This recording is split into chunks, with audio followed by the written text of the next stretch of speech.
और चलिए अब शुरू करते हैं फटाफट खबरों का सिलसिला। आज सावन का तीसरा सोमवार है। इसके बाद 2 सोमवार बचे हैं, लेकिन सावन के तीसरे सोमवार पर सोमवती अमावस्या, हरियाली अमावस्या के साथ और भी शुभ संयोग बन रहे हैं, जिससे ये खास बन रहा है। चंद्रमा आज मिथुन राशि में गोचर कर रहे हैं। शिव पूजा में शुभ समय का विशेष महत्व होता है। सीएम अशोक गहलोत सहित 102 विधायकों के खिलाफ कोरोना महामारी एक्ट में परिवाद दायर किया गया। कोरोना महामारी एक्ट की धारा 188, 269, 270, 271, 505 के तहत जयपुर अदालत में परिवाद दायर किया गया। ये परिवाद जयपुर के एडवोकेट ओम प्रकाश ने दायर किया। पायलट गुट की याचिका पर हाईकोर्ट में आज फिर सुनवाई होगी। डिवीजन बेंच में मामले की सुनवाई होगी। अभिषेक मनु सिंघवी बहस को आगे बढ़ाएंगे, तो बागी विधायकों को कोर्ट से 21 जुलाई तक की मोहलत मिली है। रविवार रात काफी मशक्कत के बाद भी राजस्थान की एसओजी टीम को भंवरलाल के बयान दर्ज करने में कामयाबी नहीं मिली। एसओजी देर रात हरियाणा के मानेसर स्थित रिजॉर्ट पहुंची, लेकिन रिजॉर्ट प्रबंधन ने अंदर जाने नहीं दिया। टीम रिजॉर्ट से वापस लौट आई। एसओजी टीम को सुबह आने के लिए कहा गया। एसओजी की टीम टेप कांड मामले में आरोपी विधायक भंवरलाल से पूछताछ करने के लिए पहुंची थी, लेकिन उसे रिजॉर्ट के अंदर नहीं जाने दिया गया। बता दें कि इसी रिजॉर्ट में सचिन पायलट गुट के विधायक ठहरे हुए हैं। फोन टेपिंग मामले पर मुख्य सचिव राजीव स्वरूप ने गृह विभाग और पुलिस के आला अधिकारियों के साथ बैठक की। सचिवालय में अधिकारियों के बीच करीब 3 घंटे तक बैठक चली। सीएम के हरी झंडी के बाद गृह मंत्रालय को रिपोर्ट भेजी जाएगी। भारत और नेपाल के बीच जारी तनाव में नेपाल ने फायरिंग की घटना को अंजाम दिया। भारत नेपाल सीमा पर एक बार फिर से नेपाल की ओर से फायरिंग की गई। इस घटना में एक भारतीय युवक घायल हो गया, जिसको अस्पताल में भर्ती करवाया गया। घायल युवक की हालत गंभीर है। असम में बाढ़ से हाहाकार है। राज्य के 33 जिलों में से 24 जिले जलमग्न हैं और 25 लाख से अधिक लोग बाढ़ से प्रभावित हैं। राज्य में बाढ़ और भूस्खलन के कारण मरने वालों की संख्या 110 तक पहुंच गई। पीएम नरेंद्र मोदी ने बाढ़ग्रस्त राज्यों के मुख्यमंत्रियों के साथ फोन पर बातचीत की। इस दौरान उन्होंने बाढ़ के हालातों का जायजा लिया। पीएम मोदी ने असम, बिहार, आंध्र समेत कई राज्यों के मुख्यमंत्रियों के साथ फोन पर चर्चा की। इस दौरान पीएम ने हर संभव मदद का भरोसा दिया। देश में कोरोना संक्रमण के मामले थमने का नाम नहीं ले रहे। पिछले 24 घंटे में एक दिन में अब तक के सबसे अधिक 38,902 केस सामने आए। 543 लोगों की जान गई। देश में कोरोना वायरस संक्रमण के कुल मामले 10 लाख के पार पहुंच गए हैं। इनमें से 3,73,000 लोगों का इलाज चल रहा है, जबकि 6,77,000 लोग ठीक हुए। कोरोना महामारी से अब तक 26,816 लोगों की मौत हुई। इंडियन मेडिकल एसोसिएशन के मुताबिक देश में कोरोना का कम्युनिटी ट्रांसमिशन शुरू हो चुका है। ऐसे में आगे हालात और भी बिगड़ने की आशंका जताई जा रही है। महाराष्ट्र में कोरोना के मामले ने अब तक के सारे रिकॉर्ड तोड़ दिए हैं। रविवार को महाराष्ट्र में एक दिन में सबसे अधिक 9,518 नए मामले सामने आए। कोरोना महामारी से 258 मरीजों की मौत हुई। मरुधरा में कोरोना बम फूटा है। 24 घंटे में रिकॉर्ड 934 नए केस सामने आए हैं। पॉजिटिव मरीजों का आंकड़ा 29,400 तक के पार पहुंच गया है। अब तक 559 लोगों ने जान गंवाई। जोधपुर शहर के नागौरी गेट इलाके में देर रात 2 गुटों में विवाद हो गया। इसमें देखते ही देखते विकराल रूप ले लिया और दोनों गुटों में जमकर पत्थरबाजी हुई। दोनों तरफ से एक दूसरे के मकानों पर पत्थर बरसाए गए। फिलहाल इलाके में हालात काबू में है और एहतियातन पुलिस बल को तैनात किया गया। ब्राह्मण जाति नहीं चिंतन है। जो लोग मानवता के लिए कार्य करते हैं वे ब्राह्मण कहलाते हैं, ये कहना है राज्यपाल कलराज मिश्र का। उन्होंने वर्ल्ड ब्राह्मण कॉन्फ्रेंस को संबोधित करते हुए कहा कि राजस्थान शक्ति, भक्ति, सौंदर्य, कला और देवी की भूमि है। यहाँ के गांव-गांव में प्रतिभाएं हैं। एक और सियासी घमासान मचा है तो दूसरी ओर जयपुर के होटल में कांग्रेस विधायक अलग अलग तरीकों से अपना मनोरंजन कर रहे हैं। एक और जहां विधायकों ने फिल्म शोले का लुत्फ उठाया, साथ ही विधायकों ने कॉमेडी का भी आनंद लिया। भरतपुर के डीग में आईजी संजीव कुमार नर्जरी ने डीग थाने का निरीक्षण किया। राजस्थान में चल रही सियासी उठापटक के बाद फिर राजस्थान पुलिस ने NH 8 और शाहजहांपुर टोल टैक्स पर नाकेबंदी की है। जयपुर में मिशन वंदे भारत के तहत फ्लाइट्स के आने का सिलसिला लगातार जारी है। रविवार को विदेश से 5 फ्लाइट्स जयपुर पहुंची। इनके जरिए 790 प्रवासी राजस्थानी अपने घर लौटे। सभी को जरूरी औपचारिकताएं पूरी करने के बाद क्वारंटीन के लिए बसों के जरिए भेज दिया गया। कोरोना के चलते अब जयपुर एयरपोर्ट पर स्केड्यूल में फ्लाइट्स की संख्या कम होती जा रही है। 19 जुलाई को महज 19 फ्लाइट्स का ही स्केड्यूल बनाया गया। 19 में से 3 फिर से रद्द हो गई। सीकर व्यापार महासंघ के बैनर तले मैना सदन में शहर में सड़कों को बदहाल हालत पर एक बैठक आयोजित की गई, जिसमें निर्णय लिया गया कि जल्द अगर टूटी सड़कों की मरम्मत नहीं हुई तो आंदोलन किया जाएगा। बीकानेर में बढ़ते कोरोना को देखते हुए स्वास्थ्य विभाग की ओर से कोरोना जांच शिविर का आयोजन किया गया। इस शिविर में डॉक्टर्स ने बड़ी संख्या में लोगों के कोरोना जांच के सैंपल लिए। जालौर में एक ही दिन में सांचौर शहर में 34 कोरोना संक्रमित पाए गए, जिसके बाद शहर में व्यापार संघ और प्रशासन की संयुक्त बैठक हुई, जिसमें 24 जुलाई तक सांचौर शहर लॉकडाउन रखने का निर्णय लिया गया। करौली में कोरोना का ग्राफ बढ़ रहा है। रविवार को एक साथ 22 लोगों के कोरोना संक्रमित होने की रिपोर्ट मिलते ही चिकित्सा विभाग में हड़कंप मच गया। कोटा में लगातार दूसरे दिन एक और स्टाफ नर्स की जांच कोरोना पॉजिटिव पाई गई। टोंक जिला कलेक्टर कोरोना काल में खुद भी कोरोना वॉरियर्स की तरह तैयार हैं। कलेक्टर को पीपीई किट पहनकर टीम के साथ सैंपलिंग की पूरी प्रक्रिया को देखा गया और कोरोना वॉरियर्स का हौसला बढ़ाया गया। कोटा में कोरोना मरीजों के इलाज के लिए मेडिकल कॉलेज को प्लाज्मा थेरेपी की अनुमति मिली है। ऐसे में हाड़ौती विकास मोर्चा ने प्लाज्मा डोनेट करवाने के लिए अभियान शुरू किया। अलवर में मुरारी लाल सैनी के घर के बाहर स्वास्थ्य विभाग के कर्मचारियों ने कोरोना पॉजिटिव का नोटिस चस्पा कर दिया, जबकि उनके परिवार में कोई भी शख्स पॉजिटिव नहीं था। बाड़मेर में आयुर्वेद विभाग, लायंस क्लब बाड़मेर और जिला प्रशासन के सहयोग से आयुर्वेद काढ़े के वितरण का अभियान शुरू किया गया। जिला मजिस्ट्रेट विश्राम ने इस अभियान को विधिवत हरी झंडी दिखाकर शुभारंभ किया। कोटा के नयापुरा थाने का एक आरोपी कोरोना पॉजिटिव मिलने के बाद हड़कंप मच गया, जिसके बाद नयापुरा थाना परिसर और सेंट्रल जेल परिसर को सैनिटाइज करवाया जाएगा। आर्य समाज मंदिर महर्षि पाणिनि नगर जोधपुर की ओर से कोरोना योद्धाओं को सम्मानित किया गया। कोटा में कोरोना के बढ़ते आंकड़ों के साथ ही रिकवर होने का सिलसिला लगातार जारी है। कोटा में रविवार को एक साथ 42 मरीजों को रिकवर होने पर डिस्चार्ज किया गया। पोखरण में फलसूंड चौराहे पर 2 बाइकों की आमने सामने की भिड़ंत हो गई। इस हादसे में 3 लोग गंभीर रूप से घायल हुए। इन सभी को प्राथमिक इलाज के बाद जोधपुर रेफर किया गया। कोटा के बपावर में युवक की पिटाई का वीडियो वायरल हुआ, जिसमें बीच बाजार कुछ दबंग युवक को लाठी डंडों से बेरहमी से पीट रहे हैं। जो युवक है वो रहम की भीख मांग रहा है, लेकिन दबंगों के सिर पर जैसे खून सवार है। लोग भी युवक को बचाने की जगह तमाशबीन बने हैं। बताया जा रहा है कि बीच सड़क युवक को पीटने वाले दबंग सरपंच पति और उसके पिता हैं। पुलिस ने वीडियो सामने आने के बाद मामला दर्ज कर जांच शुरू की। झालावाड़ में समाज को शर्मसार करने वाला मामला सामने आया, जहां एक ऐसा वीडियो वायरल हुआ है जिसमें एक 6 साल के मासूम को 2 लोग बियर पिलाते हुए देखे जा सकते हैं। वीडियो वायरल होने के बाद पुलिस ने तुरंत तेजी दिखाते हुए 2 लोगों को गिरफ्तार कर लिया। तीसरा आरोपी फरार है। भीलवाड़ा के जहाजपुर में एक बार फिर खनन माफिया की गुंडागर्दी सामने आई। मामला गोदान के बाड़ा गांव का है, जहां जांच के सिलसिले में तहसीलदार और 2 पटवारी पहुंचे। इन तीनों के साथ खनन माफिया ने मारपीट की। कुछ दिन पहले इसी गांव में एसडीएम के ड्राइवर की हत्या कर दी गई थी। उदयपुर के गौरेला गांव में कल ऑटो चालक के 2 युवकों ने धारदार हथियार से वार कर हत्या कर दी। परिजनों के हंगामे के बाद एफएसएल सहित आला पुलिस अधिकारी मौके पर पहुंचे। मामला दर्ज कर पुलिस आरोपियों की तलाश में जुट गई है।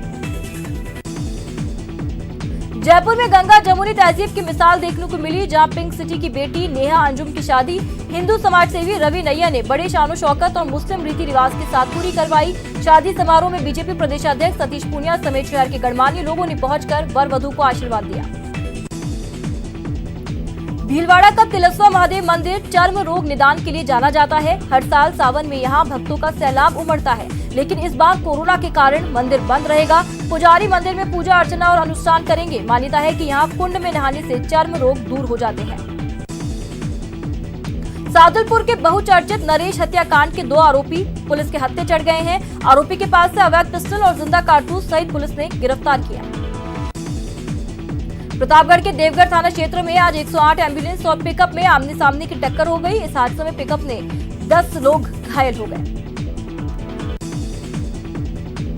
बीकानेर में 3 दिन पहले 2 युवकों ने लूट के इरादे से एक युवक को चाकू मारकर घायल कर दिया, जिसकी आज इलाज के दौरान मौत हो गई। जिसके बाद समाज के लोगों ने थाने के आगे जमकर हंगामा और प्रदर्शन किया।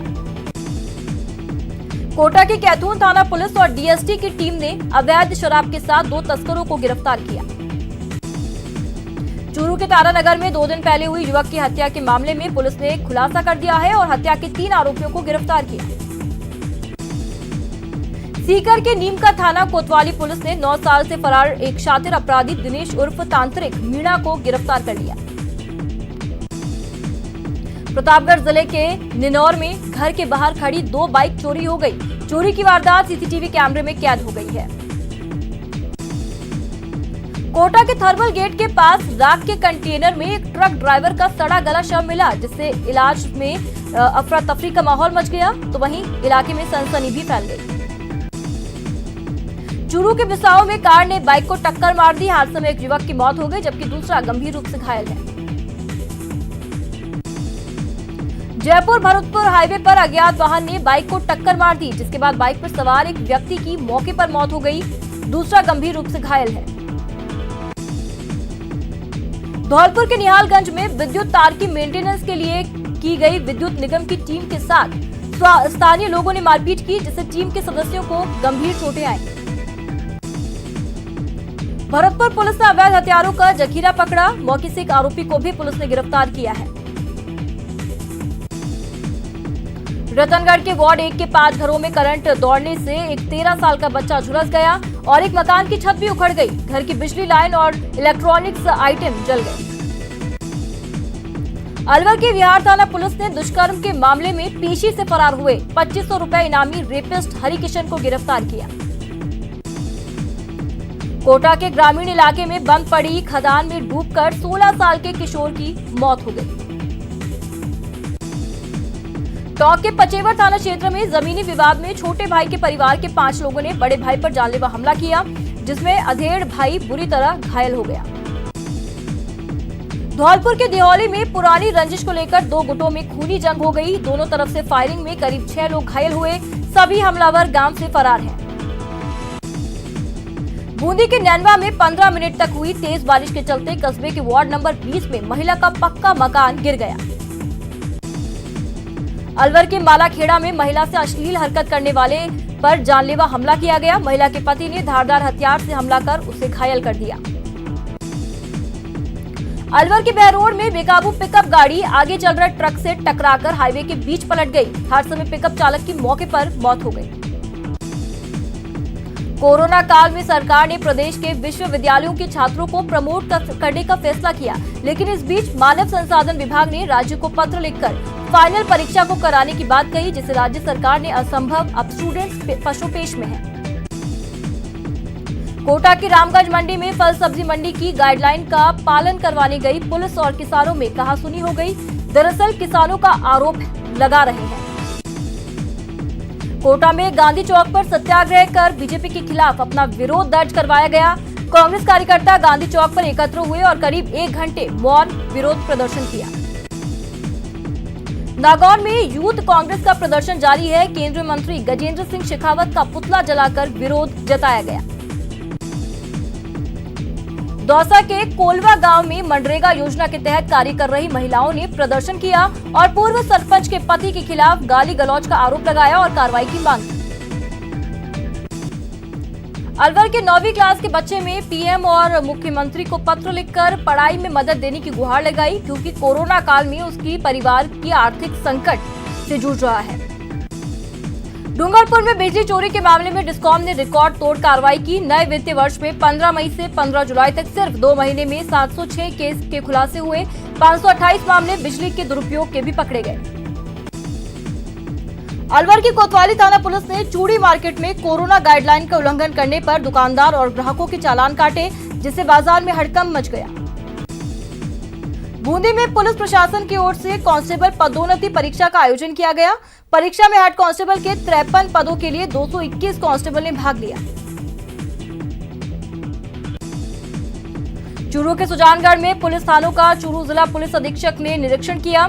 सुजानगढ़ पुलिस थाने में एसपी ने फीता कटवाकर स्वागत कक्ष का लोकार्पण किया। कोटा के टावा कस्बे में थैलीसीमिया बीमारी से पीड़ित रोगी बच्चों की जरूरत को देखते हुए रक्तदान शिविर का आयोजन किया गया। जीवन रक्षक युवा टीम ने रक्तदान शिविर को सफल बनाते हुए 70 यूनिट रक्त जमा किया। अजमेर के मनोज मार्केट में पिछले लंबे समय से पानी की समस्या से व्यापारी परेशान थे, लेकिन विधायक वासुदेव देवनानी ने मार्केट में हैंडपंप लगवाकर उनकी समस्या को खत्म किया। बीकानेर में नाला कवरिंग का काम करवा रहा ठेकेदार निगम की बिजली की चोरी कर रहा है, जिसको पार्षद महेंद्र ने पकड़ लिया। निगम अधिकारियों को इसकी सूचना दे दी गई है।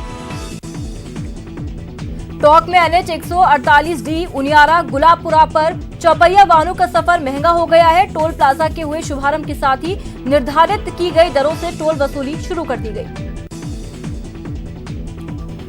करौली के खेल संकुल में 50 लाख की लागत से आधुनिक सुविधाओं से लैस सुलभ शौचालय का निर्माण करवाया जाएगा। इसके लिए नगर परिषद सभापति अजय प्रजापति ने फीता काटकर आधारशिला रखी। कोटा में मानसून की बेरुखी जारी है। आज का दिन भी बिन बारिश के साथ सूखा निकला। आज पारा 37 डिग्री के करीब जा पहुंचा। बूंदी के नैनवा क्षेत्र में रूठे इंद्रदेव को मनाने के लिए रजलावता गांव में लोगों ने गांव में घास भैरू की सवारी निकाली। वहीं बम्बूली गांव के लोगों ने घास भैरू की पूजा कर जल्द अच्छी बारिश होने की कामना की। सीकर में कई दिनों की उमस भरी गर्मी के बाद सीकर शहर के कई इलाकों में जोरदार बारिश हुई, जिससे मौसम ठंडा हो गया और लोगों को गर्मी से निजात मिली। कोटा के जुलमी गांव की महिलाओं ने ग्रामीणों के सहयोग से घास भैरव की पूजा अर्चना कर उनकी सवारी गांव में निकाली और अच्छी बारिश की कामना की।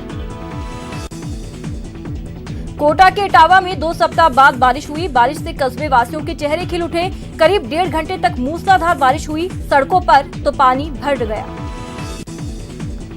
राजसमंद के केलवाड़ा में खुदाई करते समय प्राचीन मंदिरों के कुछ अवशेष मिले, जिसमें कुछ पौराणिक मूर्तियां, कलात्मक खंभे एवं भगवानवस्था में नंदी सहित कुछ पौराणिक ईंटें भी मिली हैं। कोटा के खतौली क्षेत्र में पर्यावरण संरक्षण का संदेश देते हुए गांव के युवाओं ने पौधारोपण अभियान शुरू किया, जिसमें खतौली पुलिस थाना प्रभारी साथ रहे।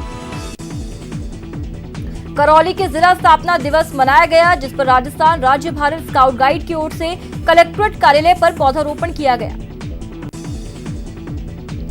पूर्व भारतीय विकेटकीपर सबा करीम ने बीसीसीआई के क्रिकेट परिचालन प्रमुख के पद से इस्तीफा दे दिया है। 52 वर्षीय करीम को दिसंबर 2017 में बीसीसीआई ने इस पद पर नियुक्त किया था।